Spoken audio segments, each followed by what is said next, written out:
If you have not seen Godzilla Minus One yet, pause this video, go watch it because this movie is something everybody should see. It has great direction, great sets, great sound effects, great music. It hits every box, it checks off every box. So I'm gonna do this review without spoilers first, and then I'm gonna leave a timestamp in the description to let you guys know when I do start talking about spoilers, and I'll warn you during the video before I get into spoilers. But first, starting off with the movie with no spoilers. Written and directed by Takashi Yamazaki and a $15 million budget. The fact that they can produce something this good on such a small budget is crazy to me when Godzilla in America costs like $200 million just for an okay story. But the CGI and stuff is always good. But when you have a movie this good on its own, the CGI is backed up by the story, so you don't care as much because it still delivers on everything it needs to deliver on. You know you made a good movie when the theater claps. Everybody in the theater claps after the movie. I haven't heard that in so long. So that's how I knew. I was like, man, I hope everybody agrees that this movie is this good. And my girlfriend even liked it, and she's never even watched a Godzilla movie like this, nor has she ever read subtitles at a movie theater. That's crazy to me that she liked the story as much as she did. She liked the whole movie. She's a Hunger Games girl. The acting is also super good. You can feel every emotion from every character, especially the main character. I forget his name. It's like something crazy. So I'm gonna just call him Shin in this review. It makes it a lot easier. The main character's acting is so good. He has some personal moments and alone moments where he just acts his heart away, and he allows the audience to resonate with him more because of how good his acting is. And like I said, the soundtrack intensifies every scene even more, especially when they use the classic Godzilla soundtrack. When Godzilla's on screen, it is so good, man. It makes you feel like you're watching one of the old school movies, but renewed and refreshed. And seeing him on screen with the music like that is just perfect. One of the only bad things about the movie, which is not really that bad because they did pretty good, really good actually for this budget. There's one scene in particular where the CGI was really bad, but I'll talk about that in spoilers. But Godzilla can look a little weird sometimes. It actually adds to the charm of these types of movies when the CGI is like this. It adds to this style of movie where Godzilla looks really scary. He looks menacing. He looks crazy. And it just adds to the creepiness of Godzilla in this movie and in Shin Godzilla too. It's just so weird and creepy, and it makes it even more intense, especially when he's like chasing people and doing other things in the movie. It's just like, man, if I saw that in real life, I would dookie on myself. All the characters are great. All the acting is great. There's itty bitty problems throughout the movie, like cliche things that are kind of like, but you suspend your disbelief, you get over it because the movie overall is just so good. In the second act, it does drag for a small part where the main character is overcoming some things. So it's just maybe 2 minutes, and then all the rest of the movie is just fantastic. I feel like a kid again in this movie because I was in my seat like reacting and like going crazy, like, let's go, that's hype. That's how good the movie was. I kept looking over at my cousin Robert that came to see the movie with me. Hey, we would look at each other like, dang, that was sick, that was cold. I'm also so glad this movie is not corny and cliche like the American movies are. It is the human stuff. You like it, you'll enjoy it. The story is good. The subtitles won't bother you at all because the story is that interesting. My cousin said that he went to this movie just expecting to watch the movie and not read the subtitles because he just wanted to see some Godzilla action. He would piece it together, but he said he actually ended up reading the subtitles the whole movie because of how good it was. The action in this movie too is nuts. There's so much tension and a feeling of urgency throughout the entire movie,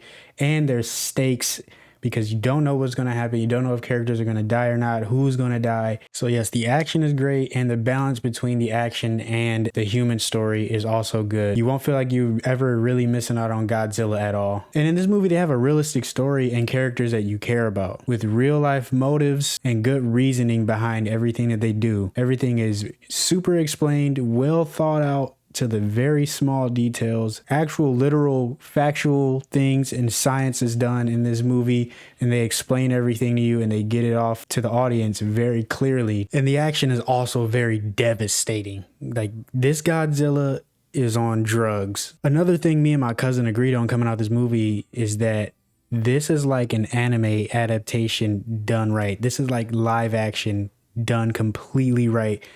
One Piece and some other stuff has done it pretty good. The One Piece live action is the best so far, but I can see this being a live action Godzilla movie. They do everything an anime live action should do. The reactions, the action, the sound effects, the acting, and even the noises they make in Japanese. It's just like in this movie, for some reason, it's just like in an anime show. This feeling the movie gave, it felt just like that, done right. There are a ton of great shots in this movie and great cinematography, great juxtaposition throughout the entire film, great sets, great costume design. Everything was just on point, and the budget, it's so impressive because the budget was just 15 million. There's like money being wasted in Hollywood. What are they doing with that 200 million that they come out with them pieces of garbage films? I mean, they're not completely bad, but they're not on this level. And this is directed and written by one person. Think about that. Okay, so now we'll do spoilers. I just got a couple spoilers I want to go over because it was some pretty crazy scenes. First, that scene where Godzilla was chasing that boat and they were dropping the mines. It was so intense, and it was such a fun moment to watch. I didn't know they had to get away. I knew they had to get away. I knew they were either going to go cheap and they were going to get scapegoated and somebody was going to save them, like some random Navy ship. That did happen, but at first there was more to it because he was dropping the mines and Godzilla was swimming so slow. It was so tense because it's not like they tell you how fast he can swim, but it seemed like Godzilla was playing with his food almost. So he was going real slow, creeping up on him. They kept shooting him, and then they dropped the mine and they did it a couple times. But that one time, it blew half of his face off. I was like, okay. And when they blew his mouth open, I was like, okay, cool. Now they can get away. But no, Godzilla and his creepy looking eyes healed completely. The whole side of his face healed. And I was like, oh, man, that's crazy. The only way they can get out is a scapegoat, or what is it called? A trope.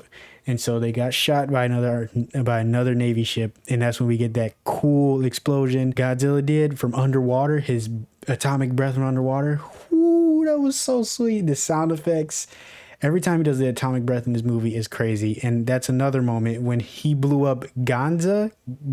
I forgot exactly where the place is called, but he blew up this town, this city, and the explosion after he used his atomic breath. We get this one shot where it's just like a wallpaper. I wish I could have screenshotted it in the theater. It looked so beautiful. It looked crazy. He basically has an atomic bomb in his mouth. They upscaled the damage output of his atomic breath from anything we've ever seen.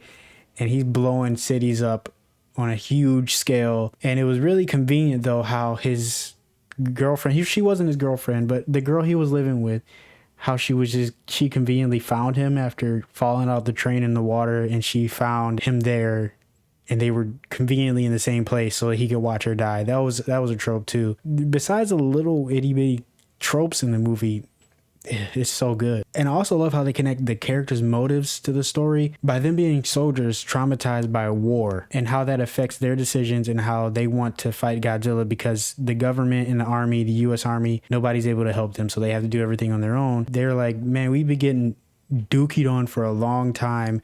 We have the kamikaze people, planes and tanks with no armor, and they just treat us like garbage, like we're disposable soldiers, and now we have to fight Godzilla on our own. And so it leads to a good motivational speech. And the main character's story arc is super good too. He overcomes a lot, and it feels very earned when he finally does, because he's been through so much, and it took him multiple lessons, and it was realistic the way they built it up for him to overcome his character arc and become who he needed to be by the end of the film, which is also why I'm glad that he got his happy ending. It also helps another plot later on in the film where he gets that ejection seat, which I saw it coming, but it was still a good story plot because it showed that this is different this time. When you fight for us, we're fighting for our own cause to keep us all alive, and I want to make sure you live. And they also deliver the ejection seat thing after the character has overcome his arc and he's done being a coward, and he's forgiven himself, and he's willing to put his life on the line. The one that worked on the plane and made the ejection seat, he finally forgives him and basically tells him, I want you to live.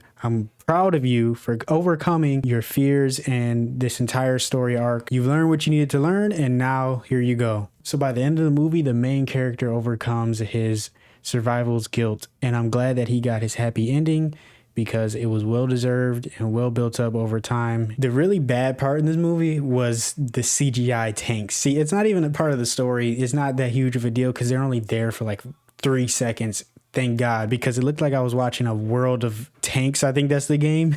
A World of Tanks trailer. I was like, oh my goodness, that looks terrible. The ending action scene was also a perfect ending to the movie. It did get a little bit tropey and cliche at the end, but I didn't care anymore because everything was executed so well to build up to this, and the ending was executed very well.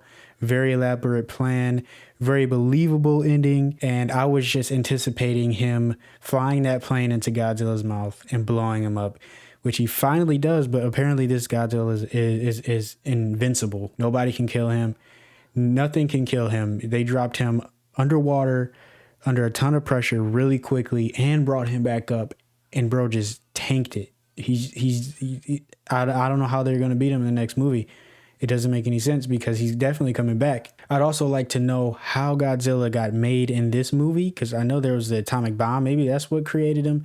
But I think in the next movie, they can definitely explain and dive deeper into that. Definitely the best movie of 2023. I don't think I've seen anything better than this year at all. They've been making a lot of garbage movies out here with very high budgets, especially Marvel and Disney. It's just pathetic at this point. But I am glad that by the end of the year, something came out that deserved all the praise. And go see this movie. If you made it to the end of the video, I thank you, I appreciate you, and peace out.